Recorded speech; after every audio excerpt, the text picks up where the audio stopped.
Vamos a orar.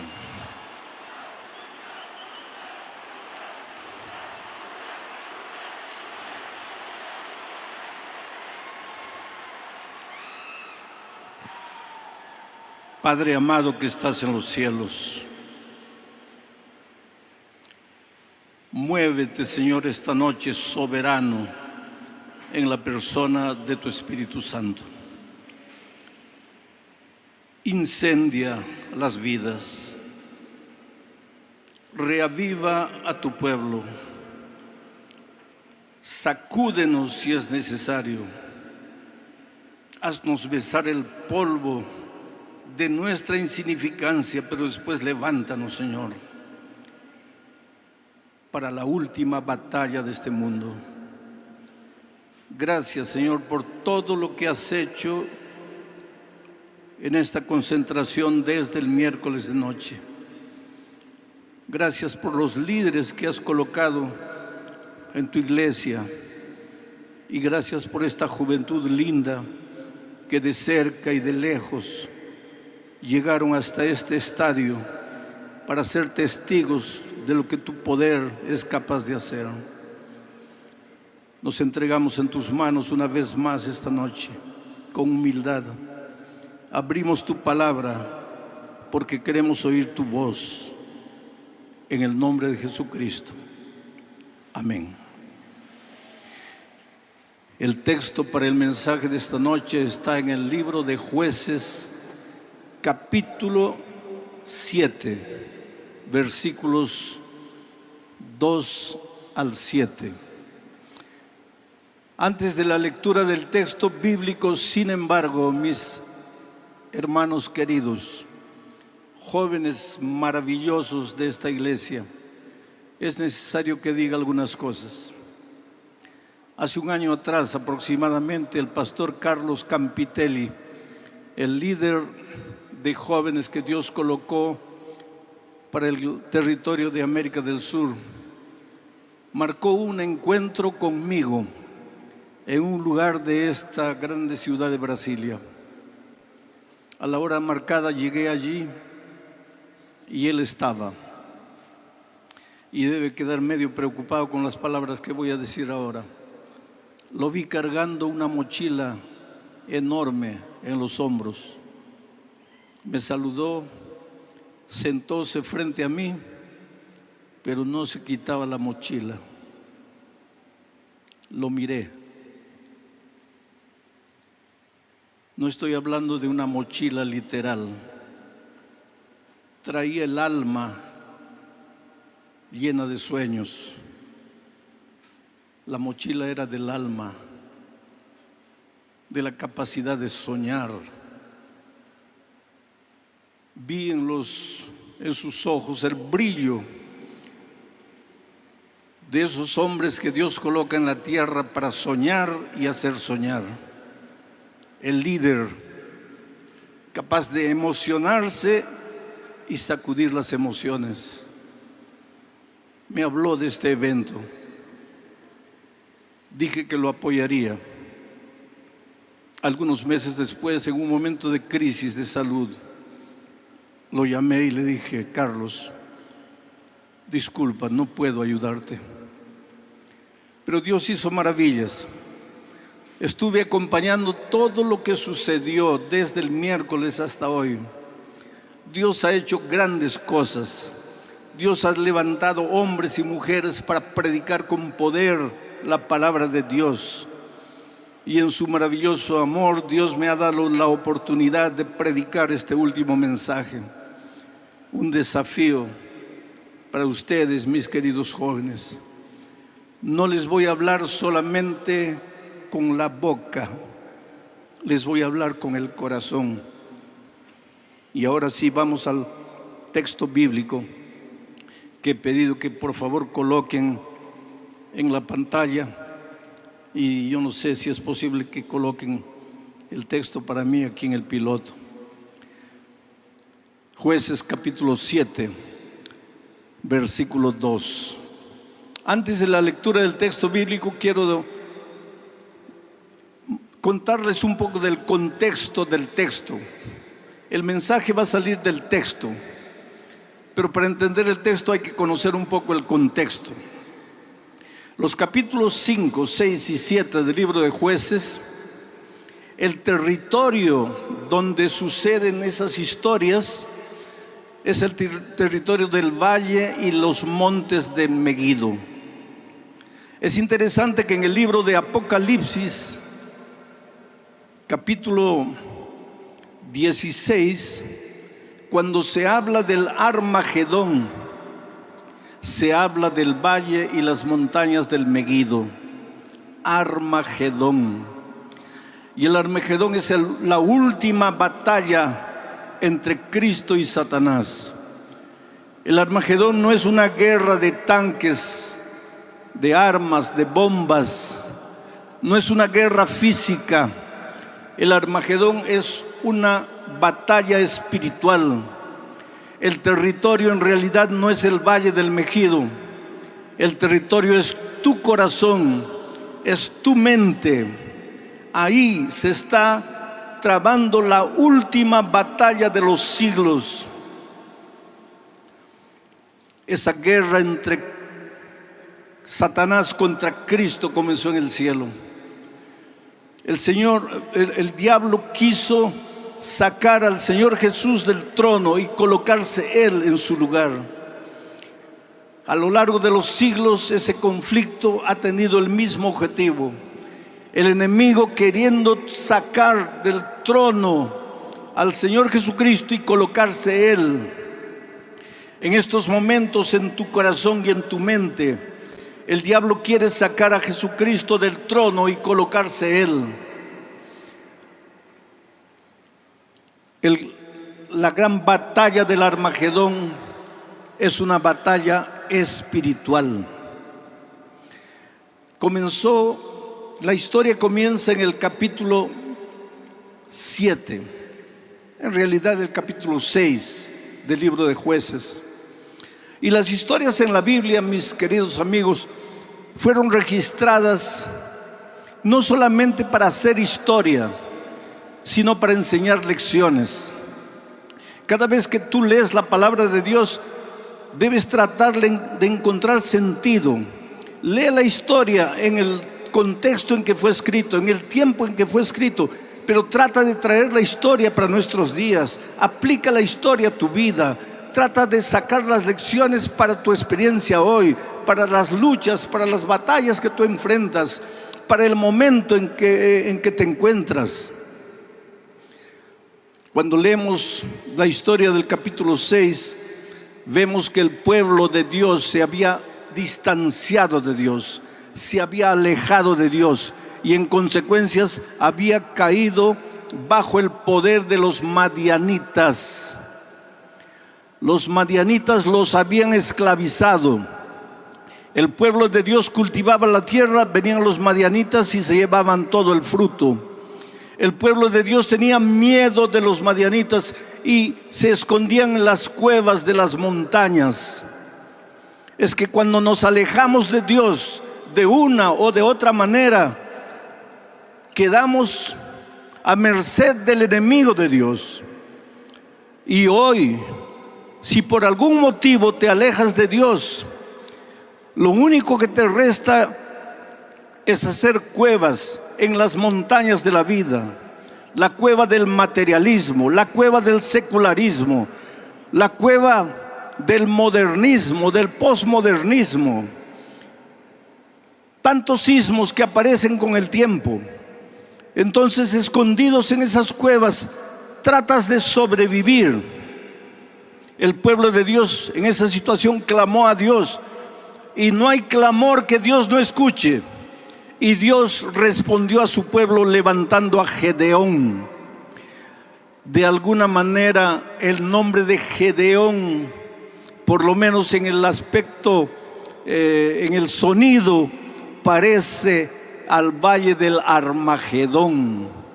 Gedeón recibió de Dios el desafío de derrotar a los madianitas, de emprender una batalla contra los enemigos del pueblo de Dios. Y él hizo un llamado y se presentaron 32,000 jóvenes guerreros. Trayendo la historia para nuestros días, se presentaron 32,000 maranaters, dispuestos a la lucha, dispuestos a la batalla, dispuestos a derrotar al enemigo.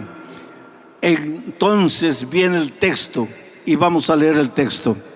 Dice: y Jehová dijo a Gedeón: el pueblo que está contigo, esos 32,000, es mucho para que yo entregue a los madianitas en su mano. No sea que se alabe Israel contra mí, diciendo: mi mano me ha salvado. Es interesante cómo el texto comienza: Jehová dijo a Gedeón. La palabra de Dios es el lugar donde están registradas las palabras que Dios quiere dirigir a su pueblo hoy. Es interesante que 382 veces se repite en la Biblia, por lo menos en el Antiguo Testamento, la expresión Jehová ha dicho. 352 veces palabra de Jehová. 99 veces Jehová dijo. 76 veces ha dicho Jehová. La Biblia, ahí tú encuentras lo que Dios dice, lo que Dios quiere para ti, lo que Dios desea enseñarte.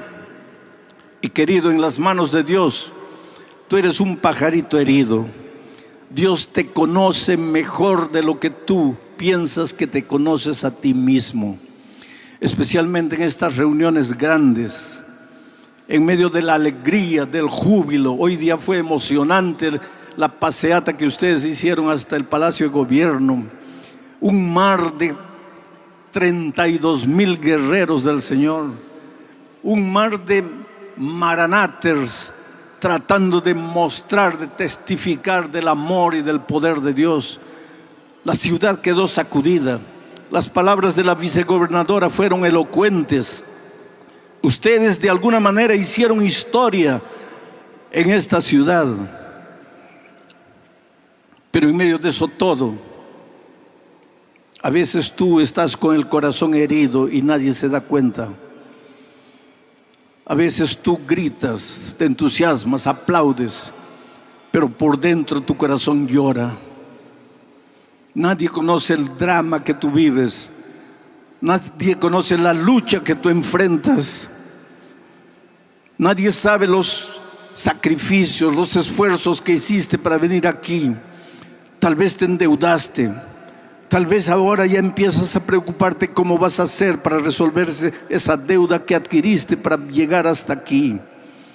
O a los que me están mirando por las redes sociales, tal vez te sientes al ver toda esta apoteosis espiritual, todo este júbilo, toda esta alegría, todo este movimiento, allá en un rincón de tu casa, mirando el celular o la televisión o el computador. Sientes un nudo en el corazón.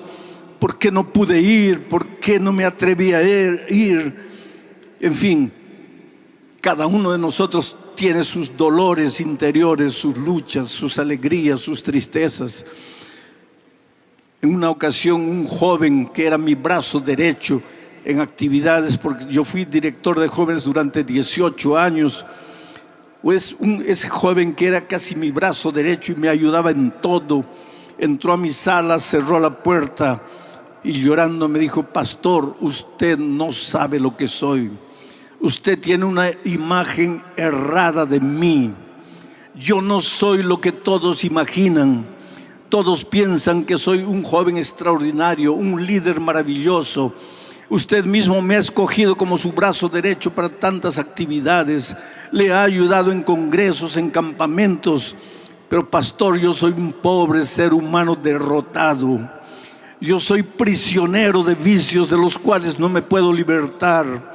Oh pastor, por favor, ayúdeme. Estoy perdido. Estoy completamente perdido dentro de la iglesia. Oh querido, cada uno tiene su drama. Tú eres un líder. Tú estás haciendo un trabajo extraordinario, pero solo tú sabes las derrotas interiores de tu corazón. Solo tú sabes las noches en que te arrodillas y clamas por la misericordia divina. Solamente tú entiendes cómo se siente aquel que piensa que está viviendo una vida doble, una vida hipócrita, una vida sin sentido. Pero lo que quiero que sepas es que Dios te conoce, Dios sabe quién eres y Dios te ama como eres. Y Dios no acepta derrota, y Dios está dispuesto a reconstruirte, a levantarte, a sanarte, a curarte, a marcar este evento como un hito en tu propia historia.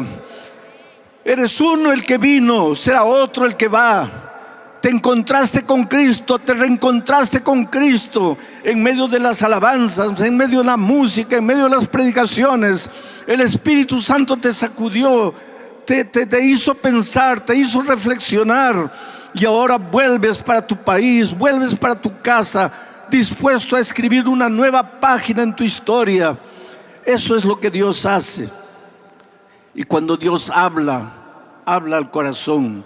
Jehová dijo, en el principio Jehová dijo, y el mundo vino a la existencia. Cuando Jesús estuvo en esta tierra, encontró a un paralítico y habló, dijo: levántate, toma tu lecho y anda. Y el paralítico se levantó. Cuando encontró a un muerto, un cadáver, vino la palabra de Dios: Lázaro, sal fuera. Y el cadáver se levantó y regresó a la vida. Ese es el poder de la palabra de Dios. Y me alegro que los predicadores de esta semana enaltecieron la palabra de Dios. La iglesia a lo largo de la historia ha vivido sus momentos gloriosos de reavivamiento cuando volvió sus ojos a la palabra de Dios. En los tiempos de Josías, el descubrimiento de la ley, el descubrimiento de la palabra de Dios trajo un reavivamiento nunca visto. En los tiempos de Esdras, en la época de la Reforma con Martín Lutero, el cristianismo tuvo un reavivamiento gracias a su regreso a la palabra de Dios. El propio movimiento adventista y posteriormente la iglesia adventista es fruto del retorno a la palabra de Dios.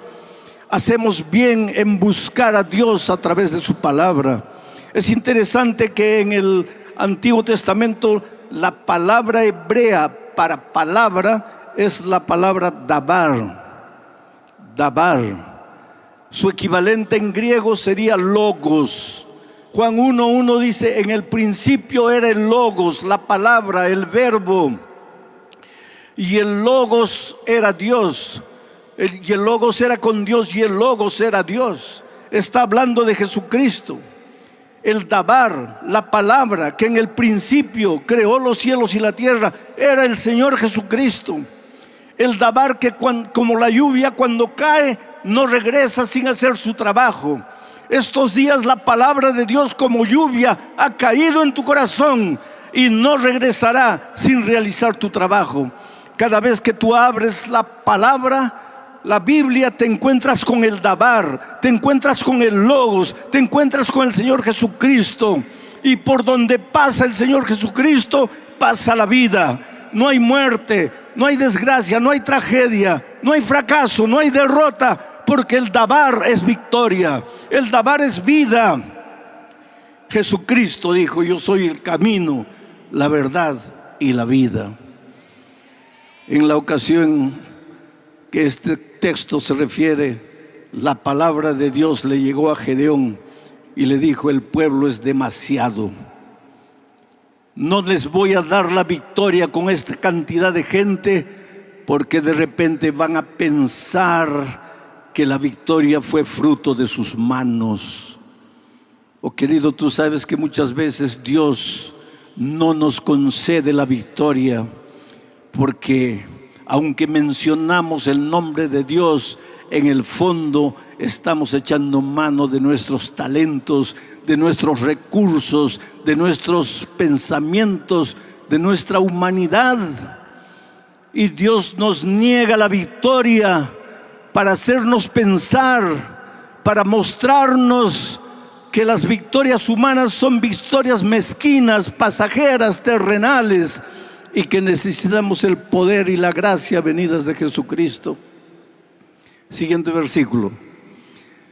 Entonces, dice el texto bíblico, por favor, siguiente versículo. Versículo 3. Aquí está al otro lado.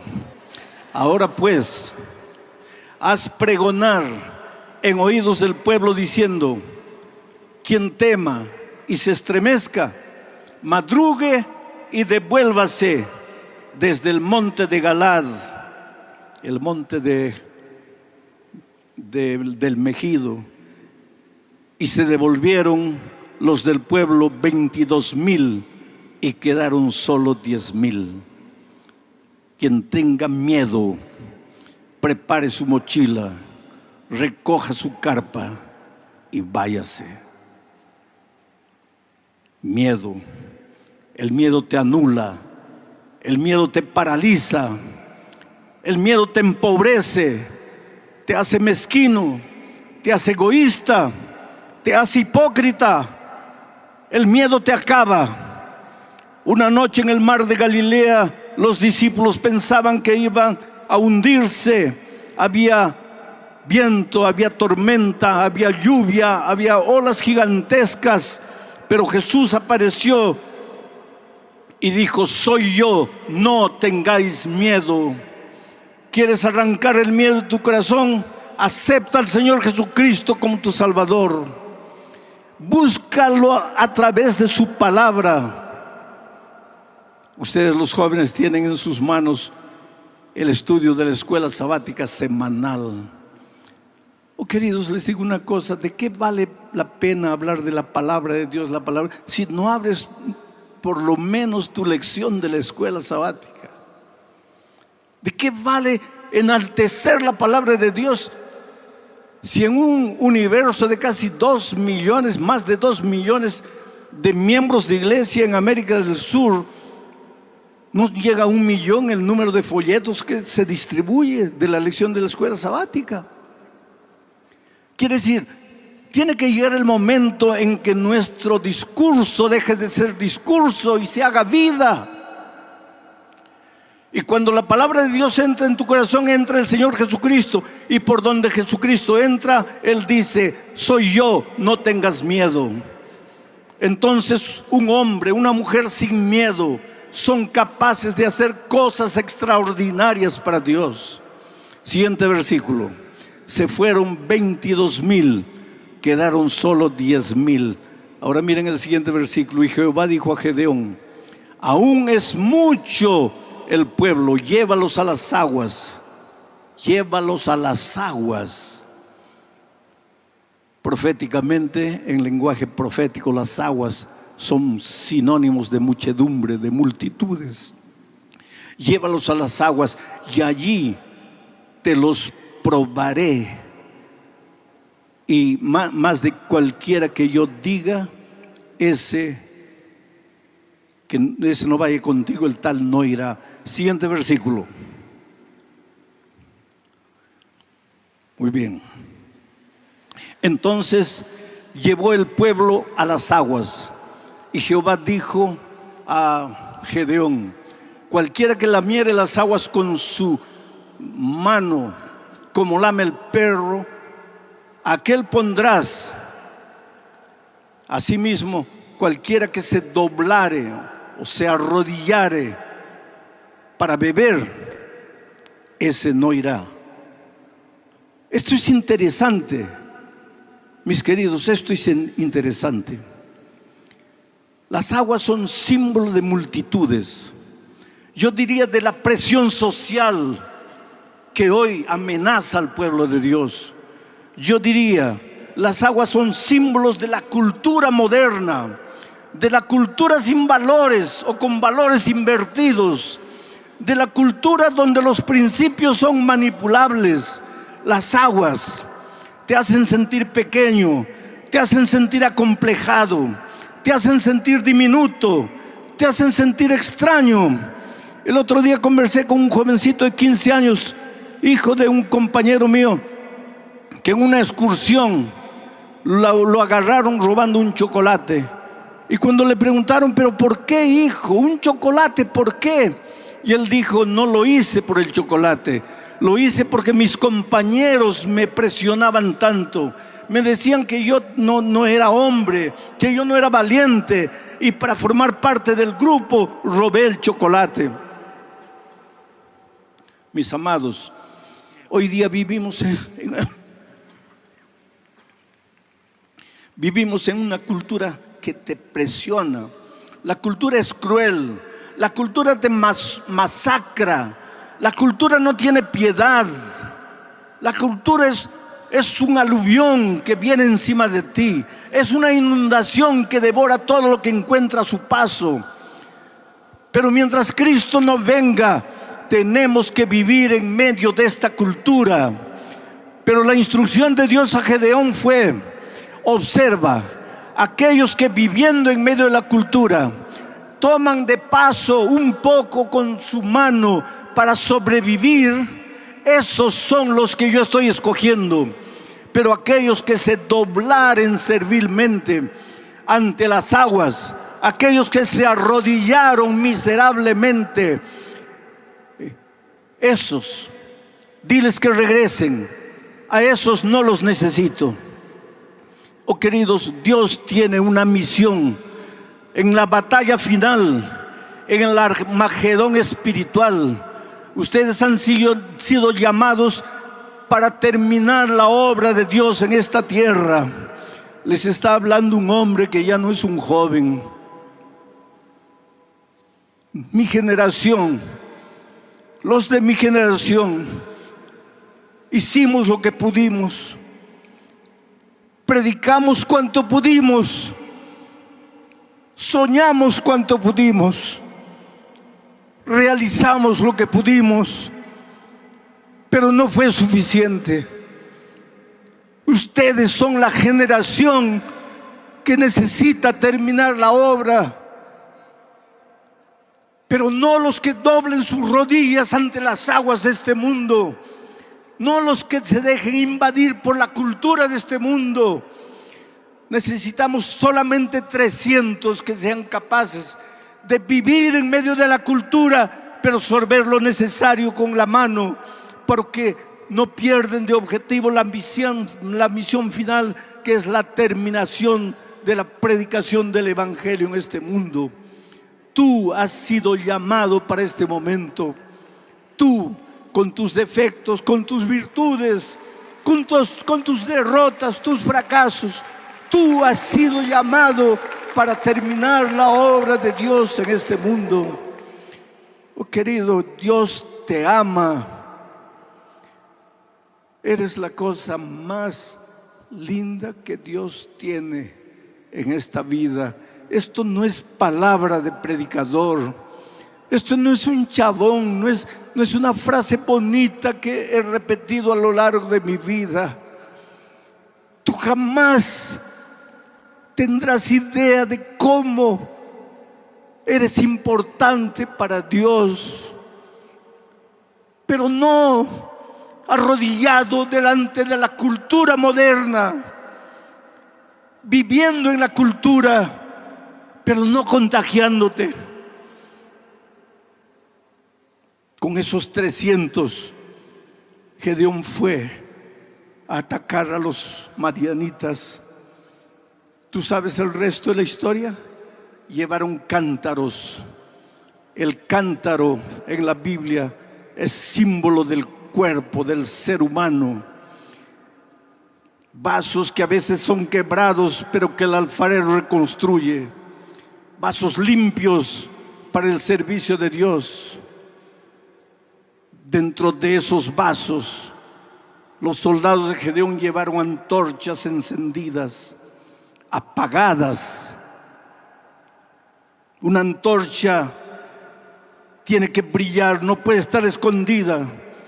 Entonces, cuando ellos llegaron al límite del enemigo, quebraron las antorchas, quebraron los vasos y las antorchas brillaron. Esta noche el Espíritu de Dios necesita quebrar nuestros vasos, sacudirnos, despertarnos, remover nuestros pensamientos, nuestras emociones, para levantar la antorcha sin miedo, para proclamar el mensaje no solamente con la palabra, sino con la vida, con el testimonio, con la manera de ser, de comportarse, con la manera de enamorar, de noviar, con la manera de conducir nuestras familias, con la manera de ser alumnos en las universidades de este mundo, donde tenemos que beber el agua con la mano, pero no arrodillarnos ante las ideas ateas, sin Dios, que muchas veces se enseñan. Tú has sido llamado para este grande momento y Dios ha levantado líderes. Estaba hablando en la sala mientras esperaba la hora de la predicación, mirando al presidente de la división, un hombre relativamente joven, mirándolo en silencio, viendo cómo él es un instrumento que Dios colocó en esta división para llevar el pueblo de Dios a ese momento glorioso. Estaba mirando a Carlos, con quien me reuní hace un año, con la mochila del alma cargada de sueños. Él ya soñó con este evento. Él no lo ha vivido, no lo había vivido, pero él ya veía este momento. Por eso esta noche voy a llamar a Carlos que venga para juntarse a mí. Este será un momento glorioso. Yo quiero que en este momento tú humildemente le digas al Señor Jesús: Señor, estoy aquí, me entrego a ti, quiebra mi vaso, deja brillar mi antorcha, que la trompeta suene, que el último pregón sea dado al mundo, que Cristo vuelva en gloria y que tú seas parte del grupo de los redimidos, pero no vayas solo, lleva a todos los que puedas llevar contigo. Pastor Carlos, aquí está su juventud, aquí está su pueblo, presénteles el desafío. Pastor, eu fico imaginando daqui a um ano, daqui a 2 anos, daqui a 3 anos, o que será de nossa juventude, desse povo. E nós precisamos nos quebrar para nos levantar, levar essa mensagem e viver um Maranata fora desse estádio. Eu queria fazer um desafio para você. Pega seu celular aí. Você vai escrever uma carta para você mesmo, uma carta ao futuro. E nessa carta, nesse bloco de notas, pega seu celular aí. Toma tu celular y vas a escribir ahora una carta a ti mismo, pero para ese futuro. Depois de tudo que você viveu aqui, depois de tudo que você aprendeu aqui, depois de você ter sido inspirado, motivado, depois de ter sido manifestado o poder do Espírito Santo, eu me pergunto: como você se vê daqui a um ano? Que coisas estão passando pela tua cabeça e pelo teu coração para dizer: não é um Maranata dentro do estádio, agora é um Maranata nas ruas, na tua faculdade, na frente de teu celular. Eu gostaria que você coloque aí o que você vai fazer com a missão que Deus te deu. Como você será que pode melhorar seu relacionamento com outras pessoas? Como você vai ser utilizado através do vôlei? Através de uma experiência de um pequeno grupo com outros jovens? como você vai ser uma pessoa diferente. O que você pode fazer para nutrir a sua alma, o seu coração? Como vai fazer para que a Bíblia seja exaltada na tua vida e que seja a base das tuas decisões, das tuas escolhas, que na hora de escolher o princípio pese mais que a preferência? E que vai ser de teu templo, de teu corpo, da tua adoração pessoal.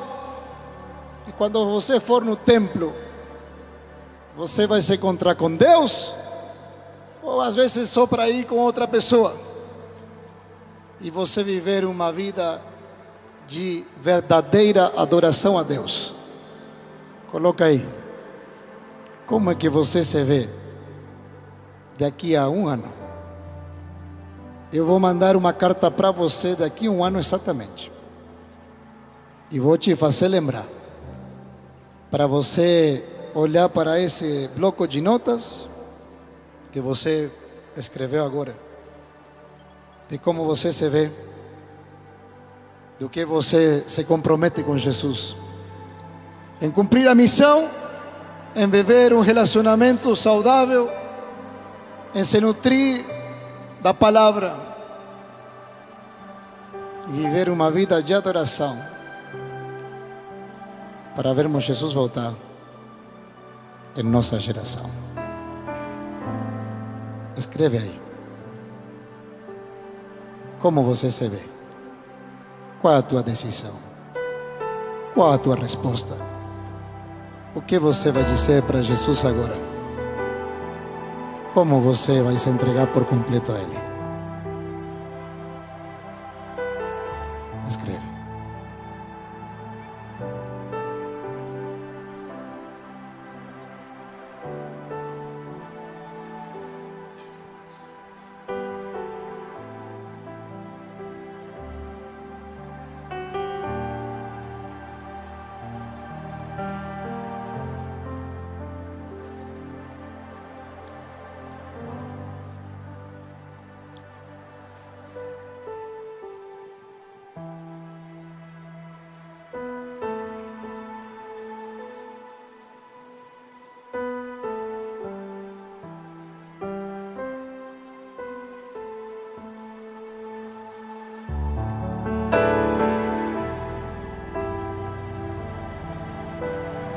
E tu, você que está aí do outro lado,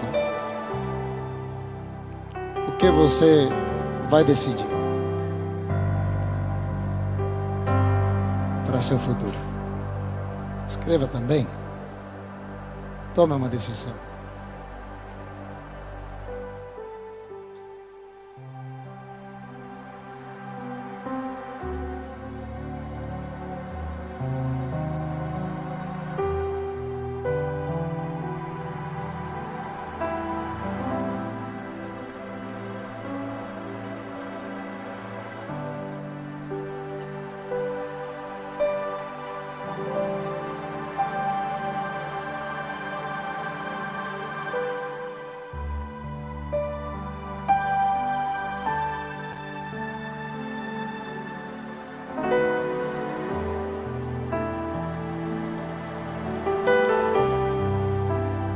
Meu querido jovem, volta para casa incendiado pelo poder do Espírito Santo. Eu estive mirando toda a programação por las redes y leía muchos comentarios y mucha gente diciendo: acepto al Señor Jesús como mi Salvador, deseo bautizarme, quiero unirme a este pueblo. Y otros dolorosamente decían: quiero regresar a la iglesia, pero no tengo fuerzas. Entonces, para los que me están mirando por la red, tú eres amado por Dios.